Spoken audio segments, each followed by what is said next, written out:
Baik, assalamualaikum warahmatullahi wabarakatuh. Ketemu lagi dengan channel YouTube saya Jeffrey ARM. Kali ini saya akan coba membahas berbagi ilmu ke teman-teman semua mengenai tentang alat ventilator. Dimana kali ini saya coba untuk membahas sedikit belajar cara pengoperasian ventilator merek EMT Medical. Baik, EMT ini sama fungsinya ventilator pada umum seluruhnya adalah untuk membantu sebagian atau seluruh fungsi ventilasi si paru si pasien dengan tujuan mempertahankan oksigen dalam si paru si pasien tersebut. Itu adalah salah satu fungsi ventilator secara umumnya.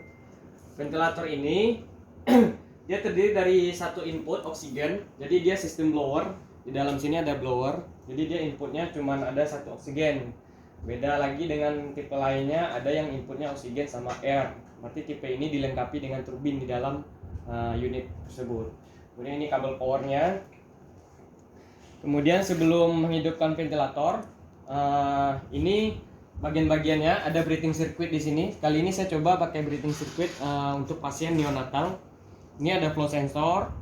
Kemudian ini ada dari ekspirasi si pasien, ini dari ke inspirasi pasien. Kemudian di sini ada teslam. Kemudian di sini ada humidifier-nya. Jadi kalau untuk pasien neonatal kita wajib memakai yang namanya humidifier untuk menjaga kelembaban si paru si pasien bayi tersebut. Baik, kali ini kita coba hidupkan cara pengoperasian alat ini. Yang pertama, ini di samping sini ada tombol on off. Nah, ini tinggal kita tekan tombol on off-nya sekali. Kemudian alatnya secara otomatis menyala. Kita biarkan.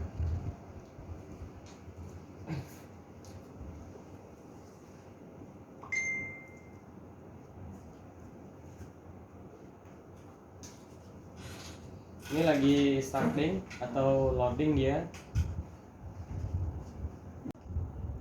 Baik, sini sudah muncul si tampilan awal dari ventilator ini. Yang pertama, ini ada jenisnya. Sini bisa kita lihat ada neopasien, ada jenis pasiennya adult, pediatrik, sama neonatal. Jadi si ventilator ini bisa digunakan dari pasien neo sampai dia adult. Kemudian di sini ada tipe sirkuitnya, ada invasif dengan non invasif. Maksudnya ini pakai ETT, ini pakai masker jatuhnya si pasiennya. Kemudian di sini ada setting parameternya. Nah, sebelum kita masuk ke dalam setting parameter, ya kita lakukan dulu yang namanya sirkuit test. Kemudian setelah sirkuit test nanti kita lakukan yang namanya kalibrasi O2 sensor. Yang pertama, dari tampilan ini kita lakukan pilih neo pasien. Kita ambil pasiennya neonatal karena kita menggunakan breathing circuit si neo untuk kebutuhan si neonatal. Kemudian sebelum kita lakukan sirkuit test, kita pastikan dulu sirkuit ini terpasang dengan benar dan tidak ada yang namanya kebocoran. Terus flow sensornya ini kita pasang secara benar, di mana di sini ada warna bening sama biru. Kita sesuaikan warnanya sesuai dengan tipenya atau warna yang ada di ujung konektor si flow sensor ini. Kemudian setelah pasang dengan benar, baru kita lakukan sirkuit test. Kita tekan sirkuit test. Nah, di sini dia ada perintah disconnect pasien, berarti di sini kita connect dulu, lepas dulu teslangnya. Berarti biarkan flow sensor ini dalam keadaan terlepas dari teslang. Lalu kita tekan start. Setelah ininya kita lepas dari si pasien atau teslang, ini kita tekan start test. Oke. Dia akan melakukan performing zero atau pengecekan sirkuit.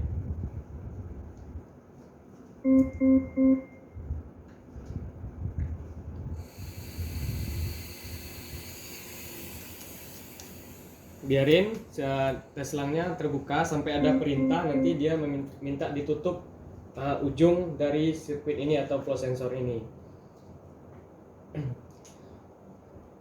Di sini bahasa perintahnya lebih kurangnya pakai bahasa Indonesia. Kemudian di sini dia minta occlude circuit. Occlude circuit itu maksudnya di ujung sini kita tutup. Harusnya di sini ada namanya konektor segitiga untuk penutupnya. Karena di sini nggak ada, kita pakai tangan atau telapak tangan bisa nutupnya. Ini ditutup. Terus sambil kita perhatian menu yang di sini, loading testnya.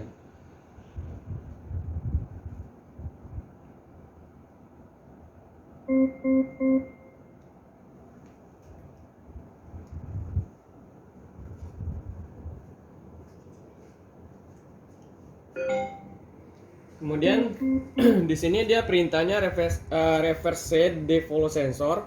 Jadi dia memerintahkan untuk dilakukan balik flow sensornya. Jadi flow sensor ini kita balik, harusnya kita pakai konektor 3 ini, cuman ini karena nggak ada kita lakukan secara gini. Balik kayak gini flow sensornya. Terus sambil diperhatikan kalibrasi flow sensor.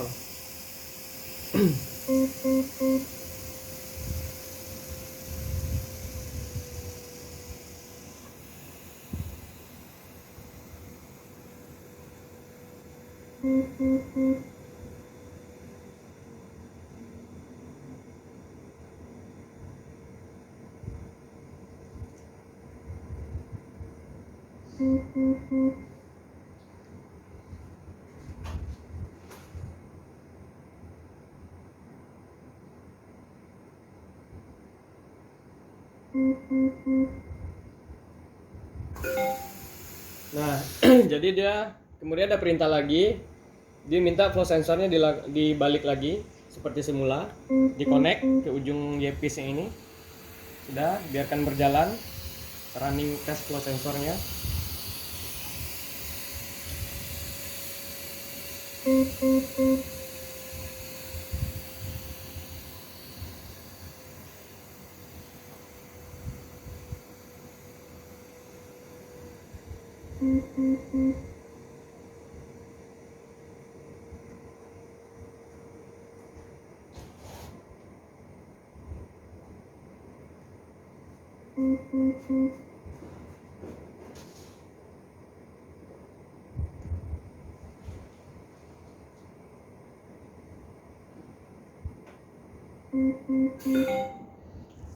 Nah, di sini tulisannya sirkuit tes sukses, berarti tidak ada masalah dalam kalibrasi tes sirkuitnya, baik flow sensornya. Jadi di sini oke.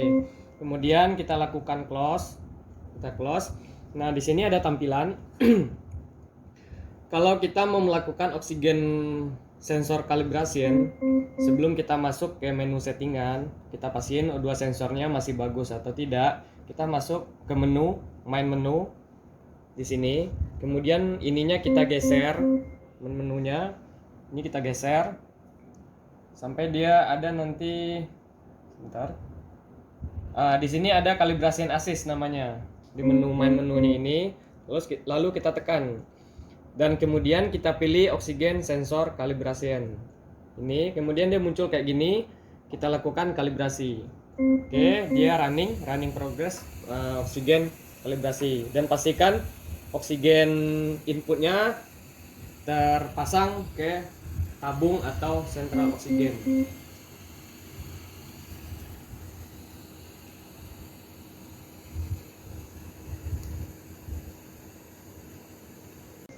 Oke, baik, O2 sensornya sudah selesai dilakukan kalibrasi. Dia tulisannya adalah successful. Kemudian setelah O2 sensor ini berhasil, berarti unit ini O2 sensornya masih bagus.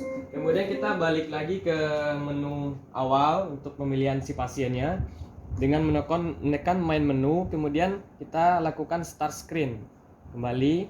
Nah, dia muncul balik ke menu awal. Kemudian di sini baru kita atur setting parameter si ventilatornya. Di sini kita menggunakan pasien neonatal dengan metode invasif. Di sini kan ada tiga mode sirkuitnya, ada invasif, NIV sama NCPAP. Baru kita lakukan setting parameter, di mana setting parameter ini kita mengatur apa yang dibutuhkan oleh si pasien. Dengan yang pertama kita lakukan tekan ini. Nah, di sini nanti dia ada mode sini. Kita lakukan tekan mode ini, kita atur dulu mode si ventilatornya. Dia di sini ada CPAP, pressure control ventilator, pressure AC atau control atau CMV, sama pressure control SEMV, ada pressure support ventilator. Dia ada modenya ini. Nah, kemudian kita pilih modenya. Misalnya kita mau main di CPAP atau pressure control atau di pressure AC. Kita tekan pressure AC-nya, ini namanya pressure AC, jadi kontrol sepenuhnya oleh ventilator. Kemudian setelah mode ini kita pilih, kita apply. Nah, dia sudah berubah ke mode pressure AC atau assist control. Kemudian modenya sudah kita pilih, kita lakukan namanya ini parameter, setting parameter.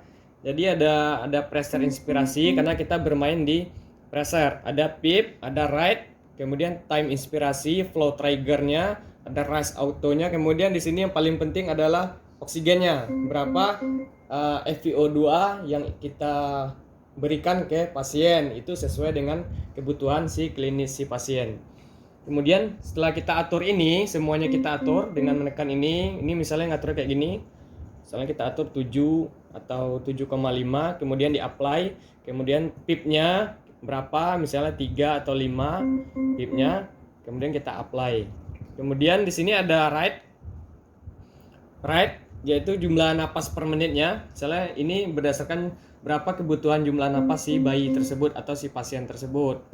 Kemudian ini sudah selesai. Triggernya juga ini adalah sensitivitas untuk pembacaan si nafas si pasien. Kemudian yang paling penting oksigennya kita atur, misalnya oksigennya kebutuhannya taruh 30, dia sampai 100%, kita set 30, kemudian di apply. Nah, setelah ini kita atur, baru kita lakukan namanya start ventilator. Ini ada start ventilation namanya. Jadi kita lakukan start. Ininya jangan lupa, sebelum kita lakukan start ventilator ke pasien, kita lakukan running dulu ventilator ini menggunakan tes lang, yaitu sekitar 5-10 menit. Untuk apa? Untuk kita mengetahui apakah ada alarm, apakah ada error, atau ada permasalahan di menu si ventilator ini dengan nilainya. Kita lakukan running sebelum kita melakukan ke pasien menggunakan tes lang, tentunya tes lang neo sesuai dengan kebutuhan pasiennya. Kalau kita pasiennya dewasa, kita menggunakan tes lang dewasa. Kemudian sudah kita lakukan start ventilator.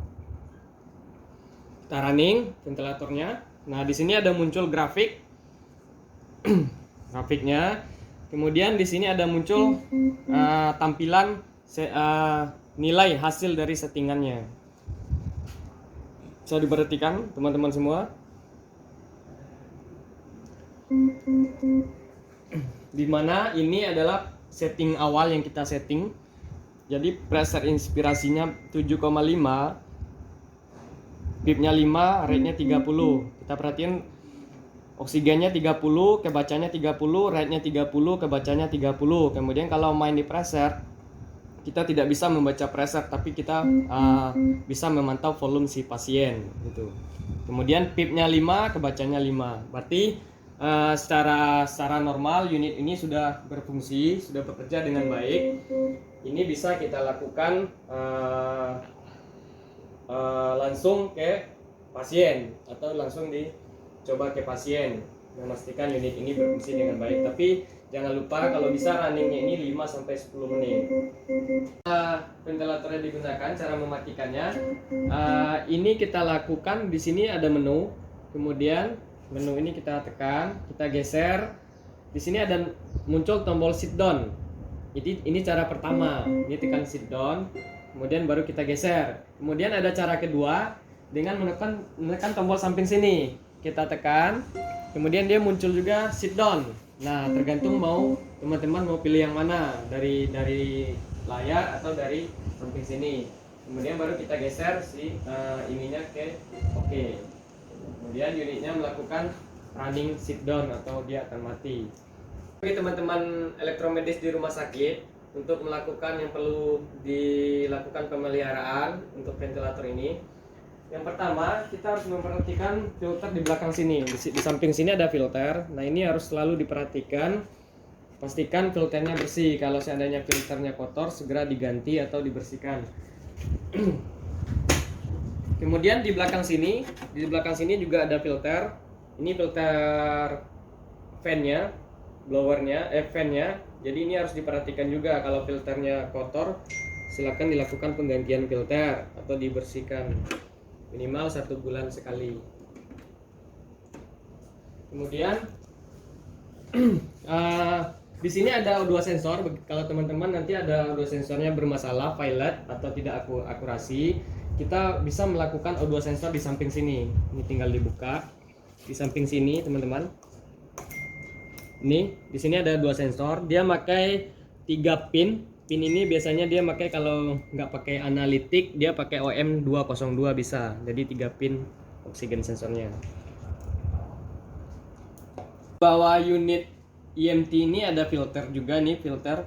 Ini sering-sering juga dilihat atau diperhatikan filternya ini. Kemudian untuk baterai atau baterainya rusak, kita bisa buka dari sini. Di dalam sini ada baterai, tinggal buka 3 baut ini baterainya. Kita bisa cek baterainya. Nah, itu dari saya, mudah-mudahan bermanfaat bagi teman-teman di lapangan semuanya. Saya di sini hanya berbagi sedikit ilmu, sedikit pengetahuan yang saya ketahui. Mungkin teman-teman lebih paham, lebih expert dari saya. Kalau ada salah, saya mohon maaf. Wabillahi taufiq wal hidayah. Wassalamualaikum warahmatullahi wabarakatuh.